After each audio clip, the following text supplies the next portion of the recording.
At the family's Christmas dinner, just as Evan was pouring sparkling cider into the glasses and Maisie was passing around her handmade napkin rings, Kendra leaned across the table with a smile and said, "Well, we'll definitely have more.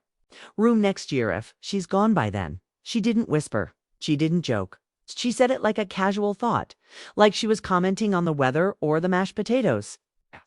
But I was the she meant. I was the reason she thought her home felt crowded during a holiday dinner that I had helped cook, decorate, and plan for our family. I looked around the table. Evan froze. My granddaughter, Maisie, blinked and looked at me like she wasn't sure what she just heard. Kendra's sister laughed under her breath. No one else said anything. They just kept chewing, so I stood up. I lifted my glass of cider and cleared my throat. The clinking of silverware softened. Evan looked up. Kendra raised an eyebrow. "I actually came here tonight with a little announcement," I said, holding my glass steady. That got everyone's attention. "I've made a decision," I continued, "and I think it's something you'll all want to hear." I turned toward Kendra. "I've decided to buy you a new house." She blinked. Her fork stopped halfway to her mouth. I held her gaze, but don't worry, it won't be for me. I'll be somewhere else by then. She stopped chewing mid-bite. The whole table went still. That was the moment everything changed. Not because I yelled, not because I argued, but because I was done sitting quietly while someone else decided my worth. I had sat in that chair, in that home, for 6 months folding laundry that wasn't mine, washing dishes I didn't dirty, staying in the background of a family I had raised from scratch. And now, the woman who married my son wanted me gone by next Christmas. Fine. She was going to get exactly what she asked for, but not in the way she expected. This wasn't going to be a sad little story about the mother-in-law overstaying her welcome. It was going to be the story of how I stood up, named my value, and walked out with something stronger than anyone at that table saw coming: my freedom, my dignity, my next chapter. And trust me, it was a gift worth more than anything under that tree. I never wanted to move in with my son, not because I didn't love him. I do deeply. Okay. Evan has always been the steady one, the kind one, the boy who remembered my birthday even when his father forgot. Okay. But when I fell on my front steps 6 months, I'd go and crack my hip. I didn't have much of a choice. The doctor said I couldn't live alone for at least 8 weeks. Evan said, "Move in with us, Mom. We've got space. We'll figure it out." His wife Kendra said the same, but her smile was tighter, her hug more polite than warm. At first, I told myself it was just temporary. I'd be there for a month or 2, heal, recover, go home. But time passed. The house I'd lived in for over 30 years started to feel like a ghost of my old life. I couldn't keep up with the stairs. The maintenance costs were climbing. And somewhere in the middle of physical therapy and pain pills, I realized I wasn't going back, so I stayed. In the guest room, next to the laundry closet, Kendra had repainted it the year before, soft gray, tasteful, and cold. She bought me a set of white towels and asked me not to use the ones in the hallway closet. I kept my slippers tucked neatly under the bed and my teacups washed and dried before she got home from work.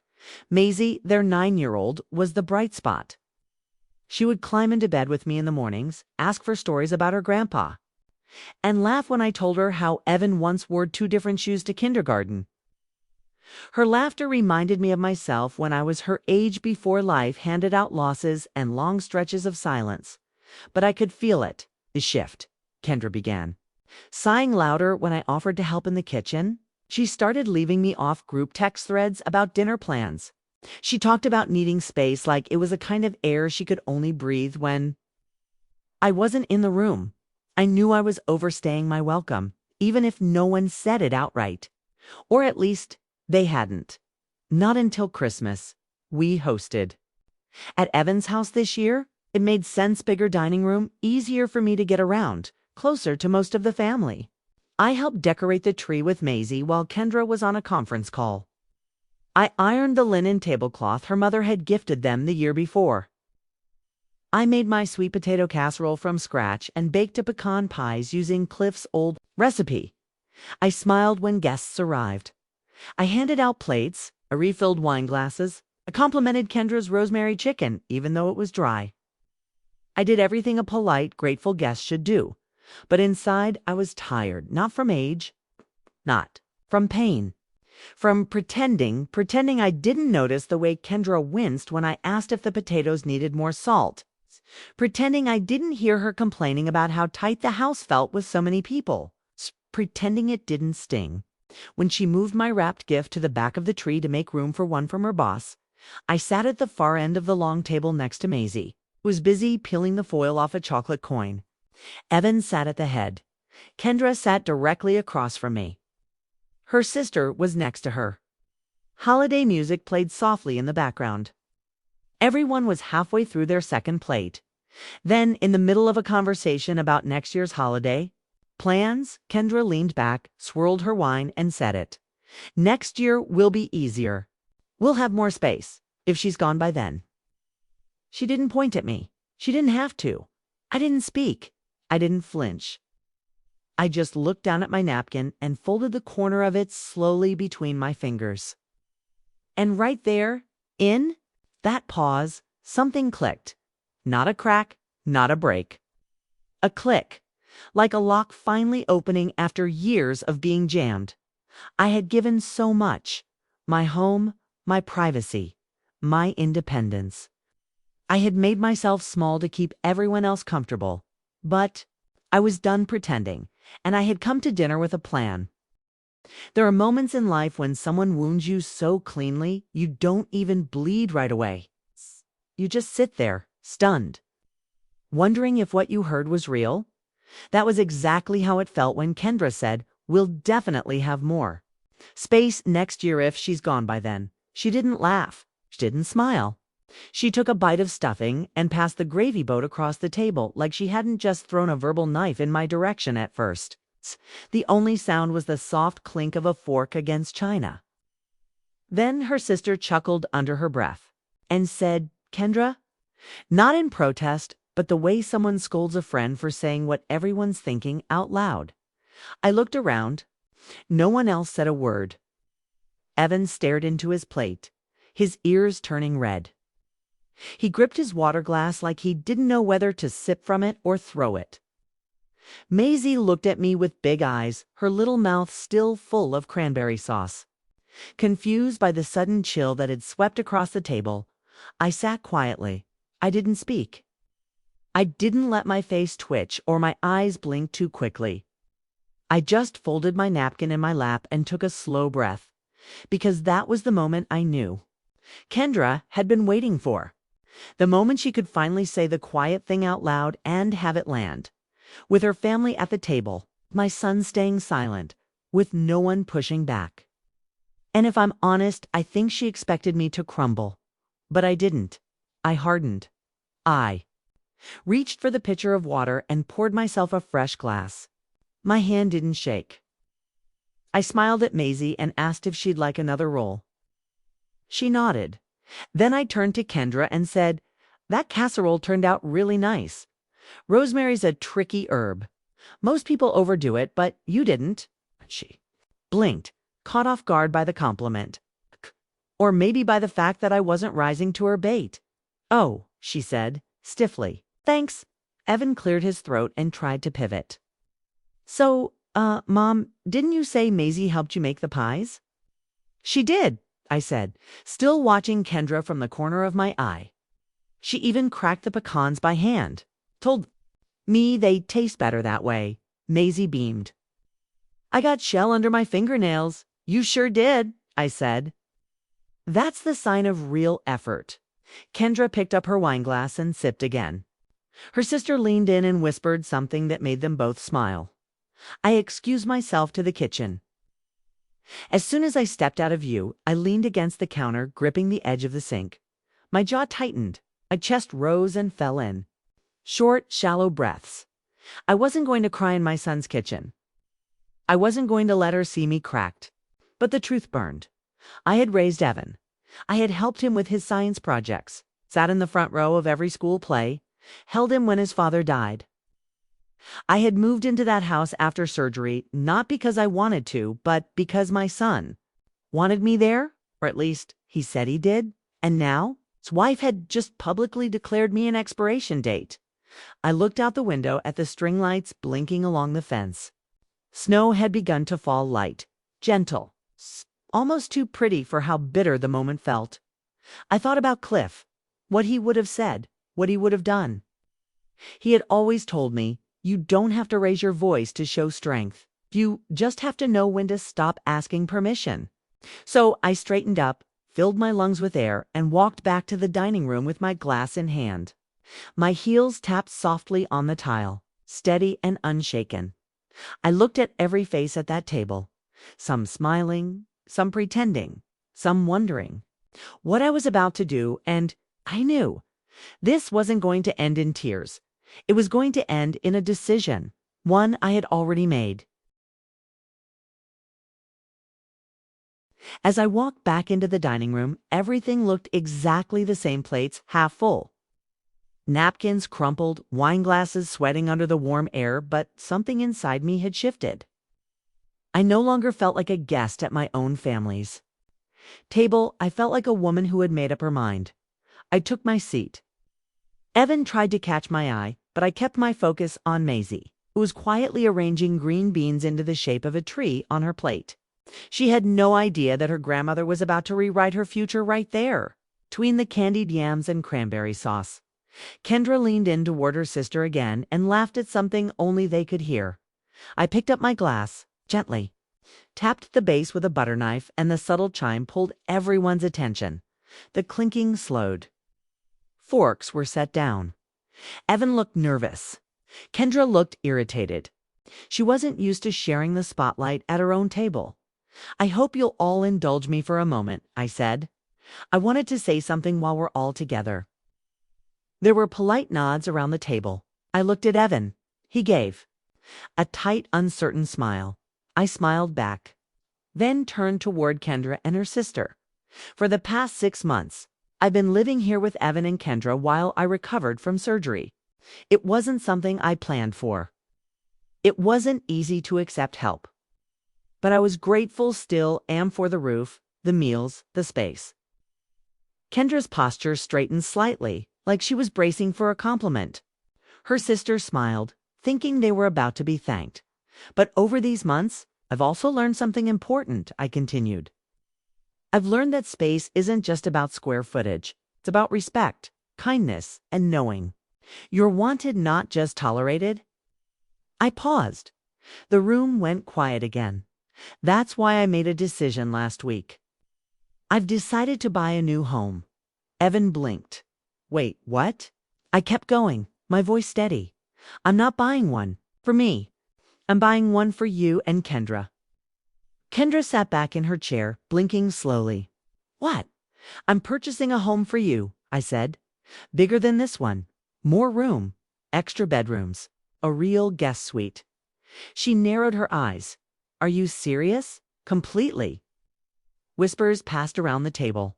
Someone on the far end actually said, Wow, I've already been working with a realtor. I continued. The paperwork is nearly ready. The money's mine. From an account Cliff left me. I never touched it until now.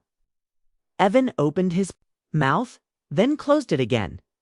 Maisie looked up at me and said, Does that mean you're not going to live here anymore? I reached across and squeezed her hand. That's right, sweetheart. I'm moving into my own place. Somewhere with a garden. Somewhere quiet. Kendra stared at me, eyes wide. She still hadn't touched her wine glass. You're buying us a house, she said slowly, so you can move out. No, I said. I'm buying you a house because I won't be coming with you. Silence. I wanted to make sure you had everything you said you needed: space, comfort, your own home. I'm making sure you have that. Because I'm not interested in begging for a seat at a table I helped build. Kendra opened her mouth to speak, but nothing came out. She just looked at me, then at Evan, then back at me again. Evan finally found his voice. Mom, I didn't know you were doing this. You should have said something. I didn't need permission to take care of myself, I said. And after last year, I learned the hard way what happens when you wait too long to make choices. For your own peace, the air in the room changed. Not explosive, not loud. Still like the truth had finally landed and there was nowhere to look but directly at it. I set my glass down, took a final look around the table, and smiled not. With smugness, but with relief. I had done what I came to do, and no one, not even Kendrick, could take it back. Kendra stared at me like I had spoken another language. Her fork rested on the edge of her plate, untouched since I made my announcement.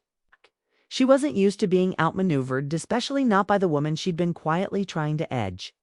Out of her home for the last 6 months, I could feel the silence pressing in from every side of the table.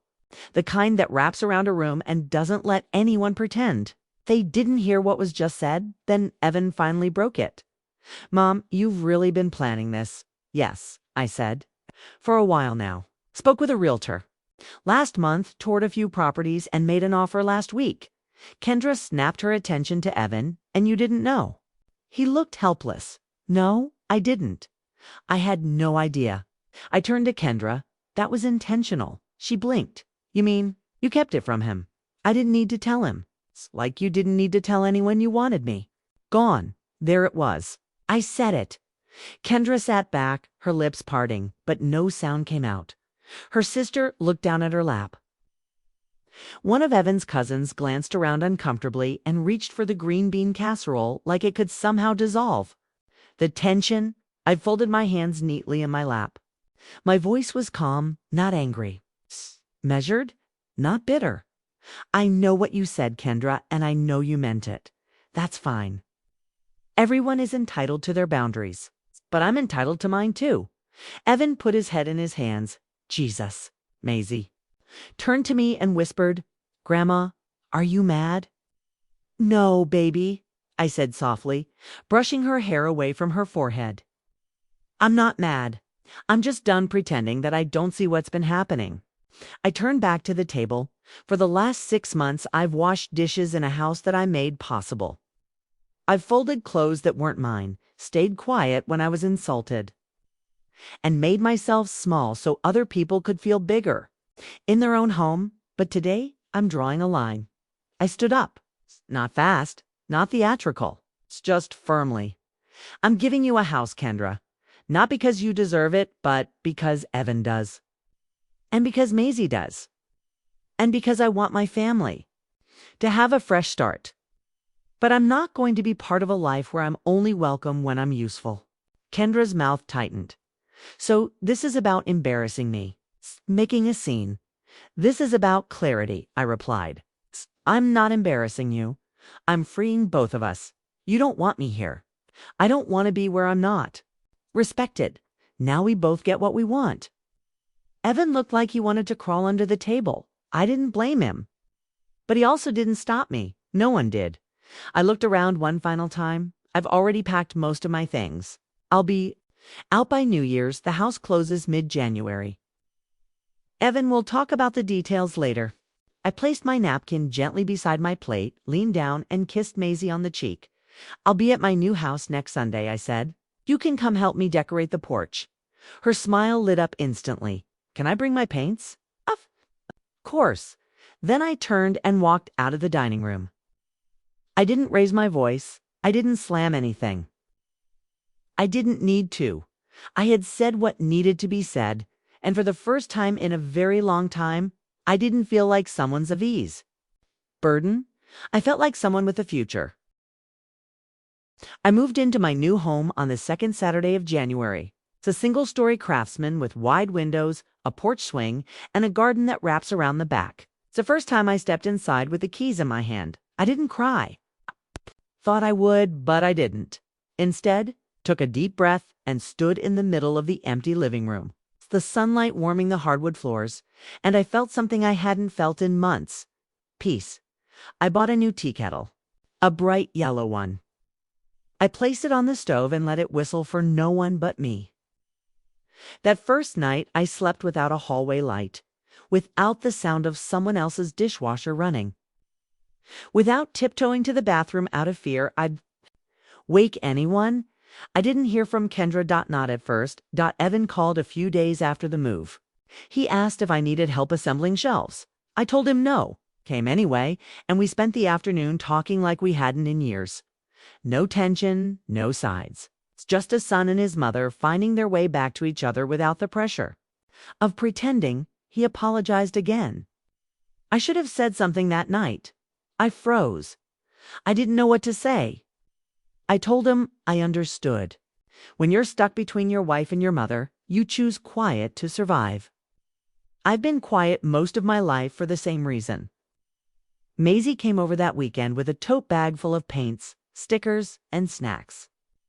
We sat on the porch and painted flower pots. Made one with pink stars and wrote Grandma's house in crooked blue letters.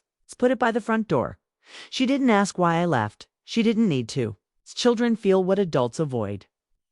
She just hugged me tight when it was time to go and asked if I'd be there next weekend. Always. I told her, as for Kendra, she never acknowledged the comment she made at dinner. I don't expect her to. Some people apologize with actions, some with silence, and some never do. What I do know is that she walks through a home now that I paid for, with walls that I gave her, not out of obligation, but from choice, not revenge, not pettiness, choice. A choice to be the woman Cliff loved, a woman who gives. Not because she's weak, but because she knows exactly when to walk away. That house I left wasn't my home anymore. Not because they pushed me out, but because I finally saw that staying there meant giving up who I was. This home, my home, wasn't a prize. It was proof that I could start over at 66. That I didn't have to wait for someone to value me before I valued myself. I see a lot of women like me. Mothers, widows, kind women who shrink quietly in corners so others can feel big.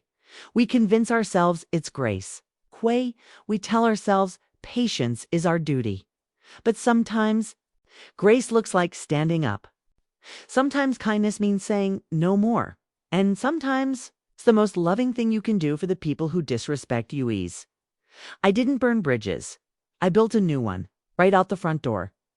Now every Sunday my granddaughter walks through it with glitter on her hands, stories in her head, and a heart full of joy. That's what I want to leave behind. Not resentment, not regret. Just space for something better. If there's one thing I've learned, it's this. When people show you you're not welcome, don't wait for an invitation to leave. Bring your dignity, bring your quiet strength, and bring your keys. If this story made you feel something, if it reminded you of a moment when you had to choose peace over approval, or walk away to protect your dignity, share it with someone who needs to hear it. Leave a comment and tell me what part of the story spoke to you the most. I read every one, and your words truly matter here. If you believe in stories that reflect real strength, quiet power, and hard-won freedom, like this video, subscribe to the channel. And hit that little bell so you don't miss the next one, because sometimes the smallest decisions, standing up, walking out, or telling your story, can change everything. Thanks for watching. I'll see you next Sunday.